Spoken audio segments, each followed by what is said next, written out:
পড়েছেন বিজয় চাপে। ট্রাম্প তো চাপে ছিলেনই, এবারে চাপটা আসছে নিজের দেশের ভেতর থেকে। কি সেই চাপ? ট্রাম্প ভেবেছিলেন যে আমার ইচ্ছে হয়েছে আমি একটু যুদ্ধ খেলবো, যেভাবে আমেরিকার ইতিহাসে যেভাবে দেখা গেছে একটার পর একটা দেশ তারা দখল করেছে, যেভাবে তারা বিভিন্ন দেশকে বোকা বানিয়ে ডলারের দাম বাড়িয়েছে, ঠিক সেই পুরনো পদ্ধতিগুলোকে অ্যাপ্লাই করে এবারে ইরাকের মতো ইরানটাকেও আমাদের হাতে নিয়ে নেব, আমরা কবজা করে নেব। কিন্তু করতে গিয়ে ট্রাম্প পড়ে গেলেন মহা বিপদে। কি সেই বিপদ? এবছরের শেষের দিকে, ওই ধরুন অক্টোবর নভেম্বরের দিকে রয়েছে মিড টার্ম ইলেকশন। এবারে মিড টার্ম ইলেকশন এমন একটা সময় যে ট্রাম্প কাজ করেছেন কিনা, কতটা কাজ করেছেন, আখেরে দেশের মানুষের লাভ হয়েছে কিনা, বিশ্ববাজারে ট্রাম্পের কতটা প্রভাব পড়েছে, তিনি কতটা প্রভাব ফেলেছেন, সব কিছু নিয়ে হবে পর্যালোচনা। আর এবারে মিড টার্ম ইলেকশন আসতেই ট্রাম্প পেয়ে গেছেন ভয়। তিনি কি চাইছেন? তাড়াতাড়ি যতটা সম্ভব যুদ্ধটাকে শেষ করি। কিন্তু যুদ্ধ শেষ করতে চাইলেই তো আর শেষ হবে না। আমার ইচ্ছে হলো আমি একটা দেশে গিয়ে দুমদাম বোমা মারলাম, কতগুলো মিসাইল ফেলে দিলাম, কতগুলো ফাইটার জেট উড়িয়ে দিলাম, আর তারপরে বললাম যে না আমার আর ভালো লাগছে না, আমি যুদ্ধটা শেষ করে দেব। কিন্তু সেই দেশটা কি করলো? তারা কিন্তু এবারে ট্রাম্পকে একেবারে বলা যায় যেন লেজে খেলাচ্ছে। ইরান এত সহজে যুদ্ধ বন্ধ করবে না সেটা জানিয়ে দিয়েছে। আর ইরান এমন একটা দেশ, যতই ওই উপরের মহল থেকে কোনো নেতাকে ছেটে ফেলা হোক না কেন, ভিতরে ভিতরে ইরান এমনভাবে তৈরি হওয়া যে বড় কোনো নেতা মারা গেলে পরও তারা যুদ্ধ এগিয়ে নিয়ে যেতে পারবে। ইরানের গঠনটাই, প্রশাসনিক গঠনটাই তৈরি করা এমনভাবে, কারণ ইরান জানতো যে কোনো মুহূর্তে আমেরিকার নজর পড়বে ইরানের উপরে। তাই ইরান এখন লেজে খেলাচ্ছে, আর ট্রাম্প পড়ে গেছেন মহাচাপে। কি হবে এরপরে ট্রাম্পের ভবিষ্যৎ? ট্রাম্প তো একেবারে ফেঁসে গেলেন। আমাদের সঙ্গে আজকে আলোচনায় রয়েছেন আন্তর্জাতিক সম্পর্ক বিশেষজ্ঞ শুভাশিস ব্যানার্জি। আপনাকে স্বাগত জানাবো শুভাশিস বাবু আজ তাক বাংলায়। শুভাশিস বাবু, তাহলে ট্রাম্প নিজে যে চক্রব্যূহটা তৈরি করেছিলেন সেখান থেকে তো বেরোনোর পথটাই জানেন না, এদিকে চক্রব্যূহর মধ্যে ঢুকে গেলেন। দেখুন, যে কোনো অ্যাপ্রোচের বিভিন্ন রকম স্টেপ হয়। তার প্রথম স্টেপ হচ্ছে ন্যারেটিভ ক্রিয়েশন, তারপরে স্টেপ হচ্ছে টার্গেট ফিক্স করা, এবং তারপরে হচ্ছে আস্তে আস্তে সেই টার্গেট গুলো অ্যাচিভ করার রাস্তায় এগিয়ে চলা। ট্রাম্প ন্যারেটিভ সেট করতে এত জোর দিয়েছে, এত এত বেশি ইনভলভমেন্ট দেখিয়েছে যে একটা সময়ের পরে গিয়ে হঠাৎ করে ট্রাম্প নিজেই বুঝতে পারছে না যে what is the way back.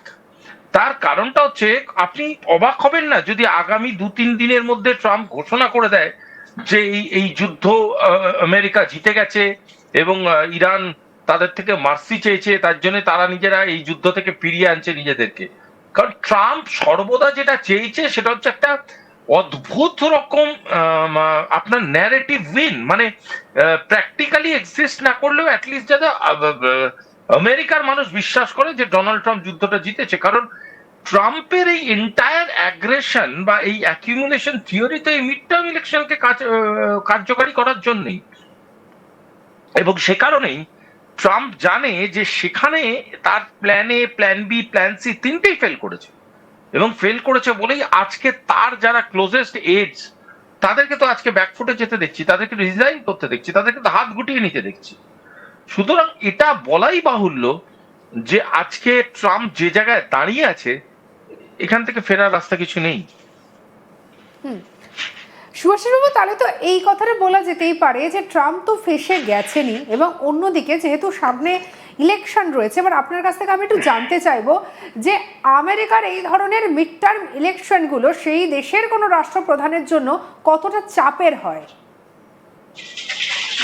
দেখুন, স্ট্রেংথ প্রমাণ করার জন্য খুব ইম্পর্টেন্ট হাউসে, এবং এই স্ট্রেংথ প্রমাণ করাটার জন্য এই মিড টার্ম ইলেকশন গুলো ভীষণ ইম্পর্টেন্ট। কারণ এই মিড টার্ম ইলেকশন গুলোতে আরেকটা জিনিস বোঝা যায়, কোন আমেরিকায় তো একটা স্টেট লিগাসি আছে, প্রতিটা স্টেটের একটা নিজস্ব ভিউ পয়েন্ট আছে এবং যথেষ্ট গুরুত্বপূর্ণ ভিউ পয়েন্ট আছে, এবং সেখানে বোঝা যায় যে প্রতিটা স্টেট এক্স্যাক্টলি কি পজিশনে দাঁড়িয়ে আছে, বা প্রতিটা স্টেটে যা যা ঘটনা ঘটছে সেই ঘটনাগুলোর কোন কোন জায়গায় কি কি অবস্থানে দাঁড়িয়ে আছে। এবং সেখানে আমি নিশ্চিত যে ডোনাল্ড ট্রাম্প যে ধরনের ম্যান্ডেট নিয়ে এসেছিলেন সেই ধরনের ম্যান্ডেট কিন্তু এখন আর এক্সিস্ট করে না। সুতরাং সেইটা আশা করি রেজাল্টটা যখন বেরোবে সবাই জানতে পারবে। তবে আমার কোথাও না কোথাও গিয়ে মনে হচ্ছে এটা খুব একটা কমফর্টেবল জোনে নিয়ে যায় না, যাচ্ছে না ব্যাপারটা। এবং তার জন্যই ডোনাল্ড ট্রাম্প চাপে, তার জন্যই ডোনাল্ড ট্রাম্প বারংবার ফরেন ইন্টারভেনশন চাইছে, নেটোকে যাচ্ছে তাই রকম ভাষায় আক্রমণ করছে, ইউরোপিয়ান ইউনিয়নকে আক্রমণ করছে এবং ওয়ার্ল্ড অর্গানাইজেশন গুলোকে বারংবার বোঝাতে চেষ্টা করছে যে বি মাই ফেভারেবল ডগ।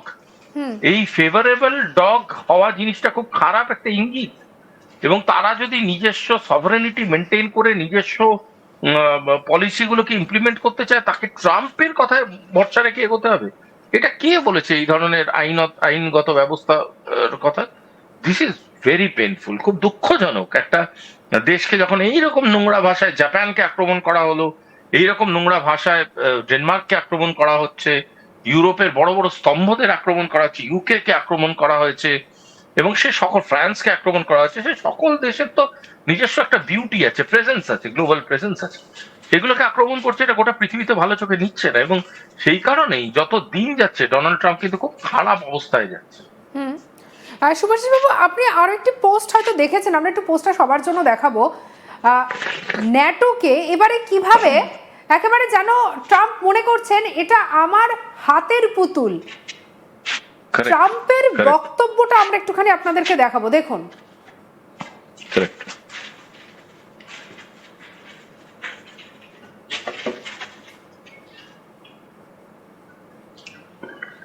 এই সেই পোস্ট, যে পোস্টে ডোনাল্ড ট্রাম্প লিখেছেন, আমরা এআই দিয়ে বাংলায় অনুবাদ করে দিয়েছি তাই কোনো ভুলভ্রান্তি থাকতে পারে। তিনি লিখেছেন যে মার্কিন যুক্তরাষ্ট্র ছাড়া ন্যাটো একটি কাগুজে বাঘ, ভাবতে পারছেন? ন্যাটোর মতো জোটকে অপমান করছেন, বলছেন যে মার্কিন যুক্তরাষ্ট্র ছাড়া অর্থাৎ আমেরিকা ছাড়া ন্যাটোর নাকি আসলে কোনো গুরুত্ব নেই। তারা পারমাণবিক শক্তিধর ইরানকে থামানোর লড়াইয়ে যোগ দিতে চায়নি। এখন সেই লড়াই সামরিকভাবে জেতা হয়ে গেছে এবং তাতে তাদের জন্য বিপদও ছিল প্রায় নেই বললেই চলে। এখন তারা তেলের চড়া দাম নিয়ে অভিযোগ করেছে, যা দিতে তারা বাধ্য হচ্ছে, কিন্তু হরমুজ প্রণালী খুলতে সাহায্য করতে চাইছে না। অথচ এটি একটি সাধারণ সামরিক কৌশল, যা তেলের এই চড়া দামের একমাত্র কারণ। তাদের জন্য এটা করা খুব সহজ, ঝুঁকিও ছিল সামান্য। কাপুরুষেরা এবং আমরা তোমাদের মনে রাখবো, রাষ্ট্রপতি ডোনাল্ড ট্রাম্প জুনিয়র। এআই দিয়ে অনুবাদ করেছি এটা আমরা। এবং স্বাভাবিকভাবে সুভাষিস বাবু, এই যে পোস্টটা যেটা আমরা দেখছি, ন্যাটোকে অপমান, বলছে যে তোমরা কেন যুদ্ধে জড়াওনি। ইরান তো আগে অ্যাটাক করেনি, অ্যাটাকটা তো আমেরিকা করেছে। মানে কতটা হাস্যকর একটা কমেন্ট।